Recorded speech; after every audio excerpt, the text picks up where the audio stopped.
Hello, hello. I am coming to you today with another sports card show pickup video.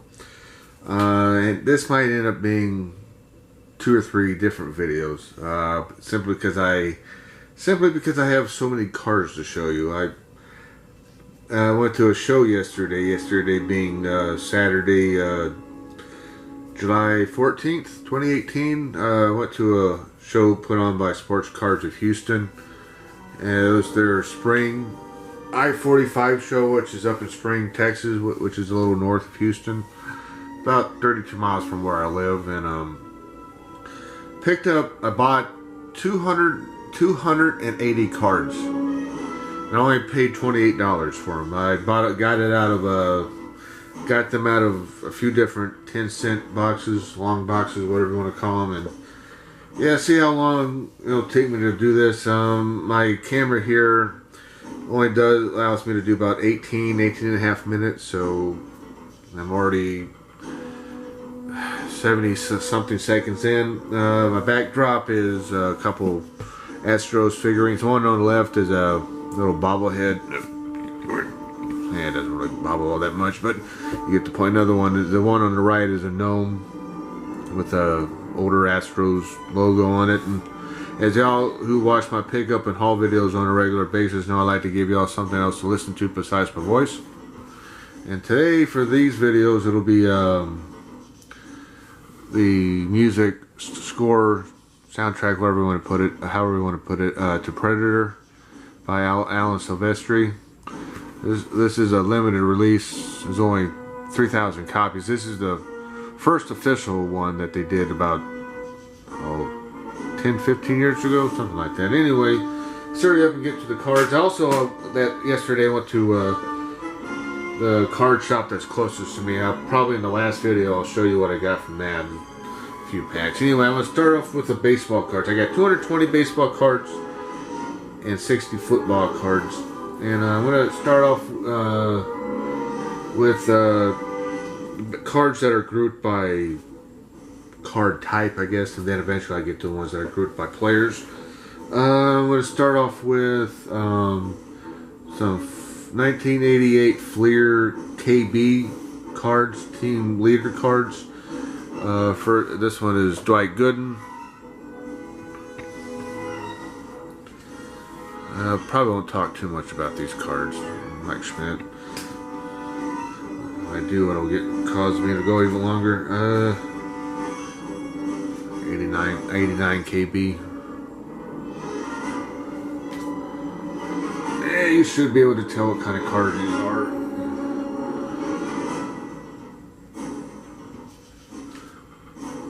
Main title tractor. And this is a Fleer 90 All-Stars, some separate from the regular set.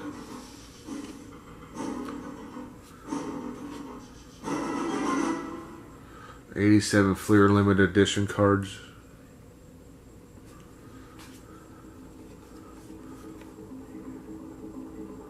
Now we're going to get into the larger groups. These are all Fleer sticker cards. The next batch I'm going to show you is from 1986 Fleer sticker cards.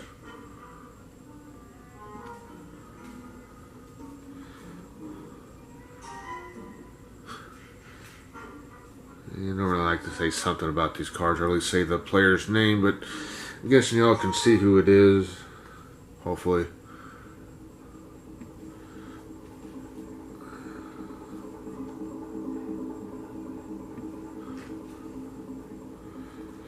Yeah, you can find some hidden gems in these boxes.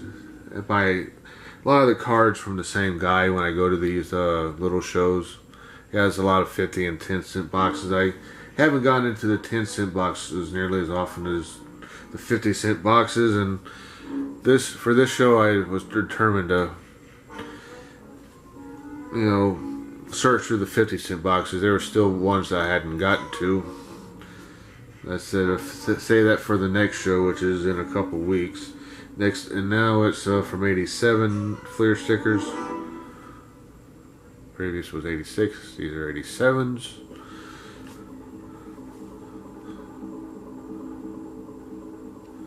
I mean, the 50 cents and the 10-cent cards, you know, especially the 50-cent cards, you can find even a bit in the 50-cent boxes. You can find some great gems, you know, that I'm sure other dealers and stores will sell for a few bucks. There was one card, I think it was from a 2002 Bowman Chrome Tom Brady card that I bought for 50 cents that I see like listed in Beckett. I know not everyone uses that. I really don't to determine prices, but just to give an idea, it's, you know, there's a card that supposedly, according to them, sells between $5 and $10. I got it for 50 cents. You know, same thing with some other inserts. You know, I mean, a lot of those cards would normally go for a few bucks, and some of these cards that, you know, showing you would, maybe not the sticker cards, but others would go for, you know, maybe like $1 or $2. Some of the bigger names. Now is the 1988 Fleer Star stickers from 1988 again. You know, the guy who I buy a lot from at these shows, he buys a lot of collections. You know, and I'm guessing he just doesn't have time to really individually price every single card. You know, and I'm sure some of these collections he buys that they contain probably thousands of cards, and he probably just, you know, maybe looks at the condition and the name, you know, card, you know, the card type, and goes, well, this, he probably guesstimates what they're, you know, what they could be worth. If they're worth probably a few dollars, he'll put them in the 50-cent box. I don't know. I mean, this, I'll have to ask him one of these days. Okay, Fleer Award winners from 1987. I mean, if I were in his shoes, I wouldn't try to price out every card either. I mean, some of the you'll have some autograph and memorabilia cards that are in a $2 box. You know, I think at a TriStar show, was it the February show this year or the summer show last year? I bought for a couple of dollars a Brooks Robinson card, you know, back card. You know, Brooks Robinson's one of the greats of the game. You know, a Hall of Famer. You know, and they would have buy memorabilia card of his for $2. You know, but you know, he has some higher dollar stuff too. You know, that can go 20. You know, we're probably from like $20 up to $100. You know, but I would say 95% of the cards he sells are either in a 10-cent box or the 50-cent box, and you got a lot of great. I've gotten a lot of great cards. You know, cards I never thought I would have from him. And, I mean, I know it won't last forever, but I'm gonna keep on buying from him as long as I can. You know. Okay, up next is a bunch of cards.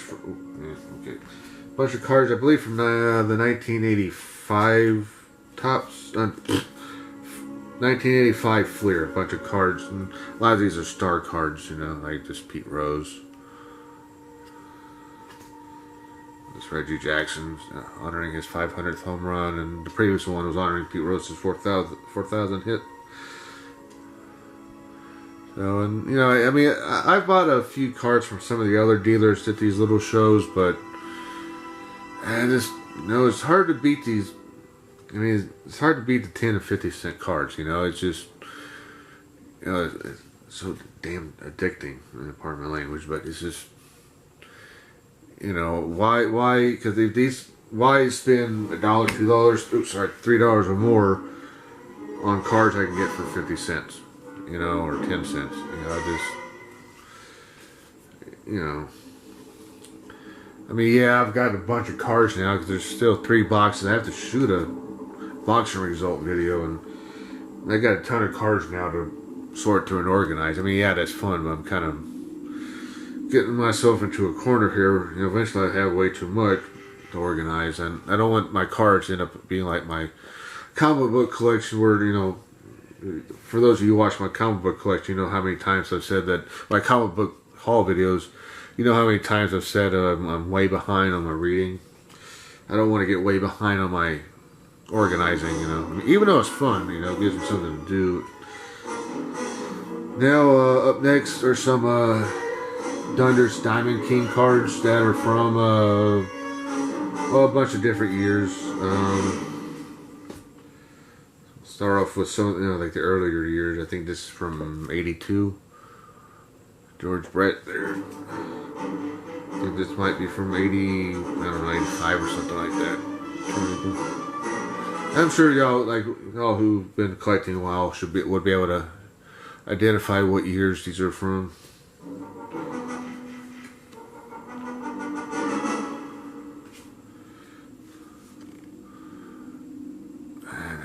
That doesn't really look like Jose Canseco all that much. Sort of kind of does, and this sort of kind of looks like Roger Clemens. George Perez is the one who does these. He's normally really, really good. I think he's done comic book work too.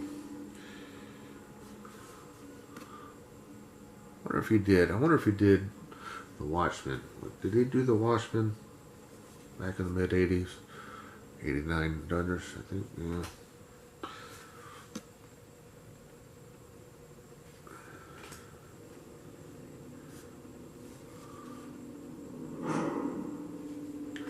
Yeah, okay, now, duplicate. Bo Jackson from the '90s set, I think, yeah. Bo knows duplicates. King Perfect Jr. And of course, eventually, the Diamond Kings got to be insert sets, not part of the regular set like the previous one. Here's an insert Diamond King. I guess what I'm about to this one and the other ones I think are from '92. These next group. I think I got some duplicates in these as well.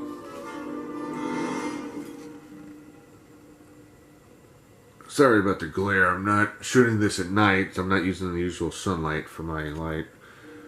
Got an overhead light and then one off to the left. Here's another Tony Phillips. And my Astros lost today against the Tigers. They won the series, but they lost today.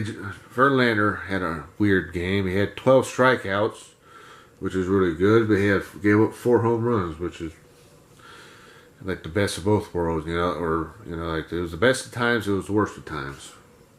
What's that from? Oh, it'll come to me later. Tale of Two Cities, or I don't know. Somebody tell me in the comment section. I should have looked that up earlier, but anyway. Yeah, I got the All-Star break now. I guess Monday and Tuesday I think are the festivities, aren't they? Tomorrow's like the home run challenge derby. Or Alex Bregman's going to be in that. Astros third baseman. And I think it ends on Tuesday the game. Then when did they come back? On Friday? Do they come back on Friday? I think. Now some various Dunders cards. I'm going to start off with some from '87. I had both the regular Dunders release and I also think the opening day.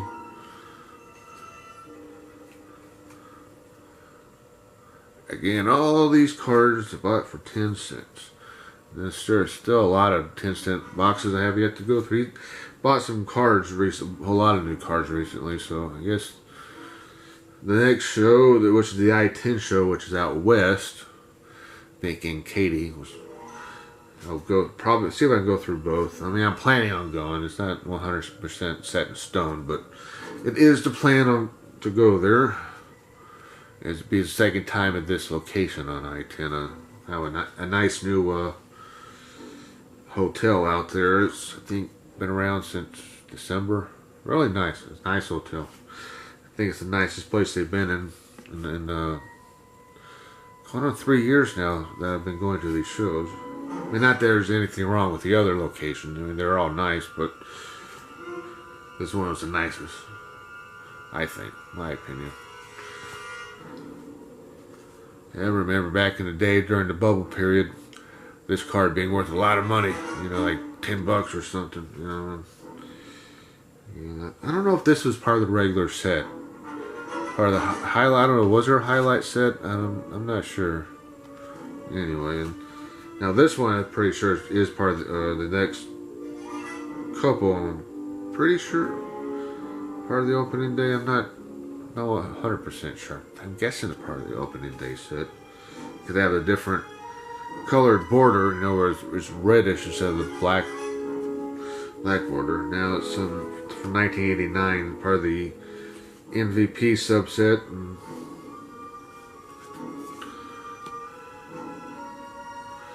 we're getting near the end. I got about 3 minutes left in this video.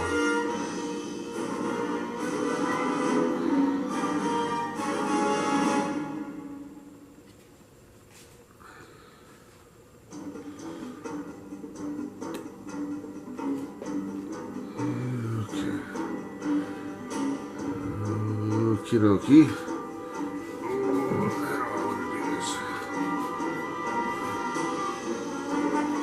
Let me show you. Oh, sorry. I forgot this one. This is from the Grand Slammers. I think it's a different, like it was not part of the main set. And I think these are from, oops, sorry. From 1990 Grand Slam set. Grand Slammer set that Dunners did. Okay, I got about less, probably no more than 2 minutes left. So I'm gonna cut it off at this. I'm gonna end this video now, and then go to part 2. And yeah, I know my usual spiel is about liking, subscribing, sharing on social media. If you can do that, please. If you liked what you saw here, and I'll see you in a bit for part 2. And it'll be the same background and same music. I think the music goes on for about an hour. Okay, see you in a bit. Thank you for watching.